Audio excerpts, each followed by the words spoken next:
IAS पति को छोड़कर के नौकर से शादी की और नौकर ने 600 करोड़ रुपए की प्रॉपर्टी के लिए जिंदा दफना दिया। जी हां, 30 मई 1991 को शाम को 5:34 पर बेंगलुरु के रिचमंड रोड बंगले के ऊपर मुंबई से एक फोन आता है और फोन करने वाली लड़की सबा अपनी मां के बारे में पूछती है। जी हां, सामने फोन पर सरदानंद नाम का व्यक्ति जो सबा का सौतेला पिता था, वो बताता है कि आपकी मां अमेरिका के रूजावेल्ट हॉस्पिटल के अंदर इलाज करवाने के लिए गई हुई है। थोड़े दिन बाद फिर फोन आता है तो बताता है कि आपकी मां मुंबई के एक बहुत बड़े हीरो के व्यापारी जो है उनसे मिलने के लिए लंदन के अंदर गई है। सबा को बार बार जब अपनी मां के बारे में पता नहीं चलता तो उसको शक हो जाता है। थक हार करके वो केस दर्ज करवा देती है अपनी मां की गुमशुदगी का। नमस्कार, मैं प्रवीण उड़ान आपको एक ऐसी स्टोरी के बारे में बताऊंगा कि एक महिला जो आईएएस पति को तलाक देकर के घर के एक नौकर से शादी कर लेती है, बाद में वही नौकर उसकी हत्या करने का काम कर देता है। दोस्तों, आपने मैसूर राजघराने का नाम सुना होगा। मैसूर राजघराने के एक दीवान हुआ करते थे जिसका नाम था इस्माइल मिर्जा, जो 1926 से लेकर के 1941 तक मैसूर राजघराने के दीवान हुआ करते थे। बहुत सारी प्रॉपर्टी के मालिक हुआ करते थे। उनके एक पोती हुआ करती थी जिनका नाम था साकिरा खलीली। दोस्तों, बहुत कम उम्र में साकिरा खलीली की शादी जो है वो अपने चचेरे भाई अकबर खलीली से हो जाती है। और ये अकबर खलीली जो है आईएएस हुआ करते थे, भारतीय प्रशासनिक सेवा के अधिकारी थे। थोड़े दिनों बाद जो है इनकी पोस्टिंग जो है ऑस्ट्रेलिया के अंदर भारत के हाई कमिश्नर के रूप में हो जाती है। धीरे धीरे करके विदेशों में भारत के राजदूत रहे। शादी के ठीक 25 साल के बाद इनकी जो पोस्टिंग है वो ईरान के अंदर आ जाती है। अकबर मिर्जा की पोस्टिंग ईरान के अंदर आ जाती है। और ईरान के अंदर जब वो चले गए तो पीछे से उनकी पत्नी जो है साकिरा खलीली, उनके अंदर एक खालीपन आ जाता है। उस खालीपन की जगह को भरने के लिए एक नौकर है जिसका नाम है मुरली मनोहर मिश्रा। ये पूर्व में मैसूर राजघराने का नौकर हुआ करता था। इसको सब पता था कि साकिरा खलीली के नाम 600 करोड़ रुपए की प्रॉपर्टी है। इसलिए धीरे धीरे वो नजदीकियां बनानी शुरू कर देता है और अपना नाम और रूप बदल करके अपना नाम स्वामी श्रद्धानंद रख लेता है। और उसके बाद धीरे धीरे करके साकिरा खलीली से वो रिश्ते बढ़ाने शुरू कर देता है। अकेले दोनों मिलना शुरू कर देते हैं। धीरे धीरे क्या होता है, जब 1986 के अंदर ईरान से आईएएस अधिकारी वहां के राजदूत रह चुके अकबर मिर्जा वापस हिंदुस्तान लौटते हैं तो तलाक की पूरी पटकथा लिखी जा चुकी थी।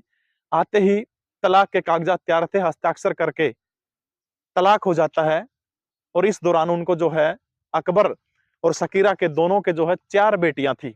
4 में से बड़ी बेटी सबा जो थी, उन सारी बेटियों के साथ में साकिरा जो है श्रद्धानंद के साथ में शादी करने के बाद में रिश्ते तोड़ने का काम कर लेती है। किसी प्रकार का उनसे कोई भी रिश्ता नहीं रहता। अब अप्रैल 1991 की बात है। श्रद्धानंद का सारा जो मामला था उसकी प्रॉपर्टी के ऊपर था। 600 करोड़ रुपए की प्रॉपर्टी वो हड़पना चाहता था। अप्रैल 1991 के दिन चाय पिलाता है वो और चाय के अंदर नींद की गोलियां डाल देता है।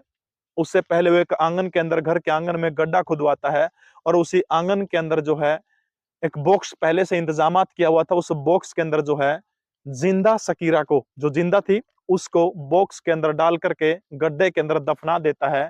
और दफनाने के बाद में किसी को नहीं पता कि वो कहाँ चली गई। आखिर में कुछ दिन बाद बड़ी बेटी सबा खलीली फोन करती है अपने पिता को, सौतेले पिता को, और पूछती है अपनी माँ के बारे में। तो बार बार वो चकमा देता, कभी कहता है लंदन हीरो के व्यापारी से मिलने गई, कभी रूजावेल्ट हॉस्पिटल के अंदर इलाज करवाने गई है। सबा खलीली को शक हो जाता है कि उसकी माँ गुमशुदा है, इसलिए वो बेंगलुरु के अशोकनगर थाने के अंदर केस दर्ज करवाती है। पुलिस जब इस केस की तहकीकात के अंदर जाती है तो सबसे पहला शक जाता है श्रद्धानंद के ऊपर। लेकिन श्रद्धानंद बहुत तेज था। बातों ही बातों में उसने पुलिस को इस तरह से उलझा दिया कि पुलिस ये नहीं मान सकती थी कि आरोपी श्रद्धानंद है। इस बात को बीते हुए लगभग 3 साल गुजर जाते हैं। 1994 आ जाता है। बात है 29 अप्रैल 1994 की। बेंगलुरु क्राइम ब्रांच का एक कांस्टेबल बेंगलुरु के एक दारू के ठेके के ऊपर शराब पीने के लिए बैठता है और उसी की साइड में एक शख्स जो है वो शराब पी रहा होता है। दोनों ज्यादा शराब पी लेते हैं। वो शख्स जो कांस्टेबल के पास में बैठा वो कहता है कि तुम जिस सकीरा खलीली को ढूंढ रहे हो वो तो जिंदा ही नहीं है। बस इतना ही कहना था। वो कांस्टेबल जो है उसको उठा कर ले जाता है, थाने में ले जाता है। उसके बाद तहकीकात होती है।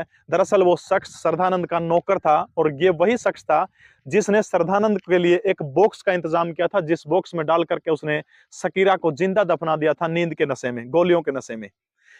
अब उससे पूछताछ होती है। पूछताछ के बाद में श्रद्धानंद का नाम वो उगल देता है कि इस तरह से हत्या की गई थी, एक तरह से जिंदा दफना गया था। श्रद्धानंद को बड़ी पुलिस कड़ाई से पूछती है, तब वो सारे के सारे राज उगल देता है।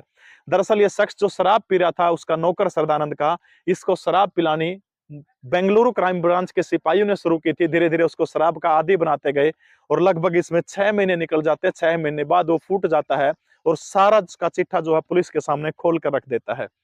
अब उसके बाद में श्रद्धानंद को गिरफ्तार किया जाता है। गिरफ्तार करके उनको जेल में डाल दिया जाता है। धीरे धीरे 1994 से साल 2005 आ जाता है। 2005 में उसको फांसी की सजा होती है। लेकिन आपको भारतीय न्यायपालिका का पता है कि फांसी की सजा होने के बाद उसकी सजा जो थी वो उम्र कैद में तब्दील की जाती है। दोस्तों, ये हिंदुस्तान का एकमात्र ऐसा हिंदुस्तान का पहला मामला था जब डीएनए के आधार पर यह तय किया गया था कि मरने वाला कौन है। पहली बार हिंदुस्तान के अंदर कब्र की खुदाई करते समय वीडियो बनाने का काम किया गया था। ये पहले मामले थे। 2005 में उसके बाद वो याचिका लगाता है कि उसकी जो सजा जो है उम्र कैद कर दी जाए और ये बात सुप्रीम कोर्ट मान जाता है। तब उनकी जो कैद जो है वो आजीवन उम्र कैद के अंदर बीत जाती है।